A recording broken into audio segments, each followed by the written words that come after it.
Politicians are so arrogant, and our current president is no exception.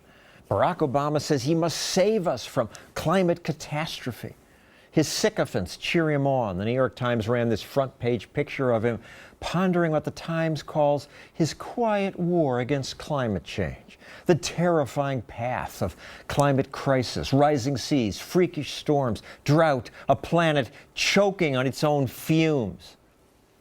Give me a break. Choking on its own fumes? Our air is cleaner now than it's been for 100 years. Yes, there are freakish storms and droughts, but that's not new. There have always been freakish storms and droughts. There's no proof that climate change is increasing it. The seas have been rising and global warming may become a real problem. But the world has lots of problems.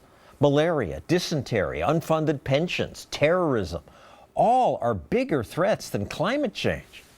But the president says there is no greater threat facing the world. Wow, such a crisis. But don't worry, our heroic president has the solution.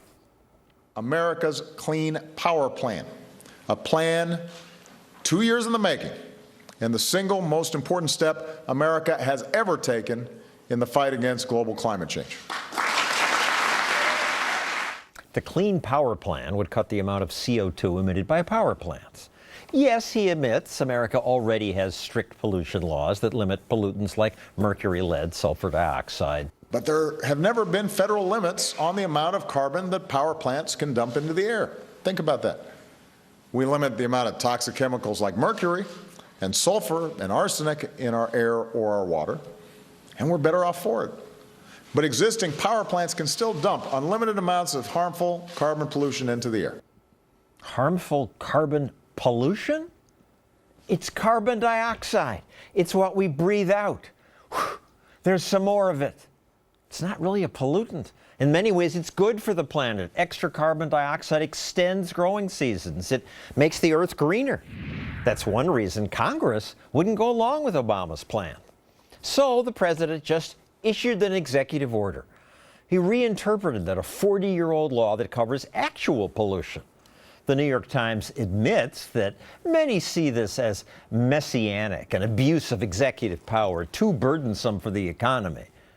Yeah, and they might also have mentioned that even if his rules work, they would have only a microscopic effect on climate, if any. Fortunately, though, the Supreme Court ruled that the president did not have the right to impose his rule. Poor people were spared life-wrecking higher energy costs. The economy was spared one more destructive hit. But the Supreme's vote was 5-4. Now Scalia's gone. Hillary's new court will probably approve those destructive rules. And her website says, as president, she will implement and extend Obama's Clean Power Plan. They are so arrogant. They think they have the power to manipulate weather and the moral authority to do it, even against the will of Congress. Well, they don't. We have a system of checks and balances so that presidents' delusions of grandeur don't take away all our rights.